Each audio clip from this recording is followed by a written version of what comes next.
तो अब तो तकरीबन तमाम फुका एग्री हो गए कि पेपर करेंसी की हैसियत है, ये कैश है। और फिर इसी तरह उसके साथ साथ फिर ये भी है कि अब उससे आगे चल के अब आपके पास प्लास्टिक करेंसी, मिसाल आपका डेबिट कार्ड है, वो क्या होगा कि आपके अकाउंट में जो पैसे हैं वो है ना, लेकिन क्रेडिट कार्ड को अगर दे तो वो कैश नहीं है, अभी नहीं है, यानी जाहिर है कि आपका एसेट नहीं है, वो तो एक आप कर्ज के तौर पर ही लेते हैं ना, आपने पेमेंट की है फिर आपने बैंक को आप पैसे दे देते हैं, तो वो एक सूरत होती है। तो वो तो चलो उसकी तो कोई हैसियत नहीं बनती, लेकिन डेबिट कार्ड बहरहाल आपका कैश है, उस पर भी ज़कात होगी। और अब आप इंफॉर्मेशन करेंसी जैसी अब बन रही है तो उसमें जितना भी आपका एसेट होगा तो इसका 2.5% ज़कात दीजिए। तो ये फुकाहा की डिस्कशन रही है। अब आइए हम दूसरे क्वेश्चन पे डिस्कशन करते हैं, जिसको हम प्राइस बॉन्ड्स कहते हैं। तो इस पे फुकाहा में इख्तलाफ रहा है कि ये जायज़ है कि नहीं है। कदीम रिवायती फुकाहा जो हैं वो ये कहते हैं कि जनाब ये प्राइस बॉन्ड नहीं, ये तो सूद और जुए की तरह की चीज़ है, तो ये हराम है। जदीद फुकाहा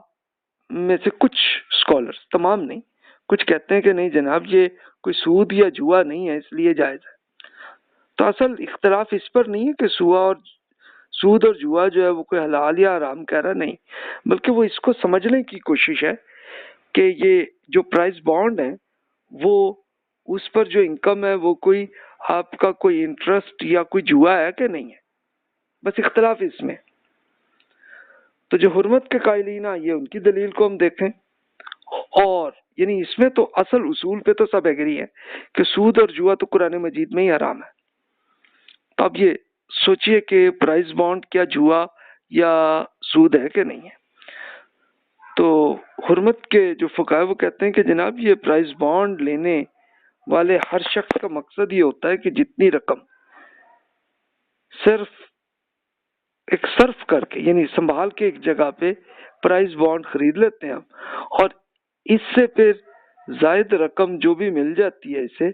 तो असल रकम तो वो आपकी महफूज रहती है, लेकिन मजीद भी आपको मिल जाती है, कुछ उन्हीं बॉन्ड्स के जरिए आपको कुछ मिल जाता है ना आपको। तो वो कहते हैं कि ये असल रकम प्राइस बॉन्ड की खरीदारी की सूरत में खरीदार ने हुकूमत को दी है, तो इसकी हैसियत कर्ज है। यानी असल में ये प्राइस बॉन्ड की हैसियत क्या है कि आपने कर्ज दिया है हुकूमत को, तो कर्ज दे के अब जो कुछ भी हुकूमत आपको देगी एडिशनल, एक तो है ना कि असल जितना आपने भी हुकूमत को दिया वो तो मिलेगा ही आपको, लेकिन उसके अलावा जो मिल रहा है वो तो सूद है, वो कहते हैं। फिर दूसरी हैसियत प्राइस बॉन्ड में मजीद वो कहते हैं कि ये देखिए कि जनाब मखसूस रकम देकर प्राइस बॉन्ड की दस्तावेज आपको मिलती है, यानी ज़रा कि वो पेपर ही होता है ना जो आपको प्राइस बॉन्ड मिल गया आपको, तो हर शख्स की नीयत यही होती है कि ये किरा अंदाजी में मेरा नाम निकले ताकि इनामी रकम मुझे ज्यादा मिल जाए। तो इसकी हैसियत ये जुए की है। तो भी इसीलिए जो कुछ भी आपको मिल रहा है वो जुआ या सूद जैसी शक्ल है। तो इसमें अच्छा अगर ये सूद नहीं भी मिल रहा आपको, तब भी हुकूमत इस प्राइस बॉन्ड को किसी बैंक में जाके इंटरेस्ट ही उसमें से कमा रही होती है, तो फिर आप उसकी मदद क्यों कर रहे हैं भाई। तो हुर्मत के जो स्कॉलर्स हैं वो यही इसमें उनकी दलील यही है कि जनाब ये सूद और जुए जैसी शक्ल है, और इसमें फिर हुकूमत जो कुछ भी इंटरेस्ट उसमें कमा रही है तो इसमें आप उनकी मदद कर रहे हैं या ना करें। जो इसको जायज करार देते हैं जो फुकाहा कहते हैं जनाब प्राइस बॉन्ड में सूद नहीं होता, क्योंकि सूद कर्ज पर मुतय्यन इजाफा बतौर शर्त होता है, जबकि 200, 500, 1000 रुपीज वाले बॉन्ड पर लाखों रुपए का इनाम निकल आना ये शरह सूद देने की तारीख नहीं बन सकती, कि ये डेफिनेशन नहीं बन रही। यानी होता क्या, इंटरेस्ट तो यही होता है ना कि आपका एक एग्रीमेंट है कि जनाब आपने जो कर्ज किया तो इस पे इतनी रकम कंफर्म आपको मिलेगी, वो इंटरेस्ट होता है। तो अब ये वो कहते हैं प्राइस बॉन्ड में आपको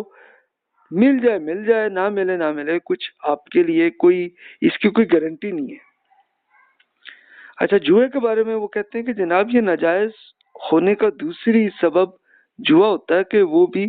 یہاں نہیں ہوتا، کہ جوئے میں تو یہ ہوتا ہے کہ آپ کی یا تو اصل رقم بالکل زیرو ہو جاتی ہے یا پھر بہت بڑا آپ کو رقم مل جاتی ہے، تو یہ سود ہوتا ہے۔ اب ظاہر ہے کہ پرائز بانڈ میں آپ کی جو اوریجنل کیپٹل ہے، جتنی آپ نے انویسٹمنٹ کی ہے اتنی تو کنفرم آپ کو ملنی ہے، اور اس کے علاوہ ایڈیشنل کوئی کنفرم نہیں ہے، کوئی گارنٹی نہیں ہے۔ تو یہاں انعام نکلنے یا نہ نکلنے دونوں صورتوں میں آپ کی اصل کیپٹل تو محفوظ رہتا ہے۔ تو اس سے یہ معلوم ہوتا ہے کہ یہ دونوں جو صورتیں ہیں، یعنی ہوتا کیا کہ نہ یہ سود ہے نہ جوا ہے، تو اس لیے جائز ہے۔ تو جو جائز کے قائلین ہیں ان کی دلیل یہ ہے کہ جناب یہ جوا ہی نہیں ہے، یعنی مل گیا نہ ملا یہ طرح کا ایک یوں سمجھ لیں کہ ایک گفٹ کے طور پر آپ کو ایڈیشنل حکومت نے دے دیا نہیں دیا نہ دیا، تو یہ دونوں صورتیں ہیں، تو اس لیے یہ سود نہیں ہے۔ لیکن بہرحال جو تیسری دلیل حرمت کے فقہا کی تھی کہ جناب حکومت پھر اسی فنڈ کو انٹرسٹ میں لگاتی ہے تو ہم اس کی مدد کیوں کریں، تو اس پہ قائلین والے فقہا کے ہاں کوئی جواب نہیں ہے۔ تو دیکھیے جناب اب آپ نے ڈیسیژن آپ نے لینا، بس اس میں وہی عرض کروں گا کہ اپنے مفاد کو چھوڑ کر، تعصب کو چھوڑ کے بالکل اس کو سوچنے کی کوشش کیجئے کہ یہ ٹرانزیکشن کیا یہ سچ مچ انٹرسٹ یا جوئے والی ہے یا نہیں ہے۔ اگر آپ کو لگ رہا ہے کہ یہ واقعی سود یا جوئے جیسی ہے تو پھر نہ کیجئے گا، اور اگر آپ کو یقین آ جائے اس میں کہ جناب نہیں جناب یہ انٹرسٹ اور جوا کچھ بھی نہیں ہے تو پھر ٹھیک ہے آپ کے لیے، لیکن پھر وہ ہیلپ نہ انٹرسٹ کے لیے نہ کیجیے گا۔ میں تو یہی مشورہ آپ کو دوں گا۔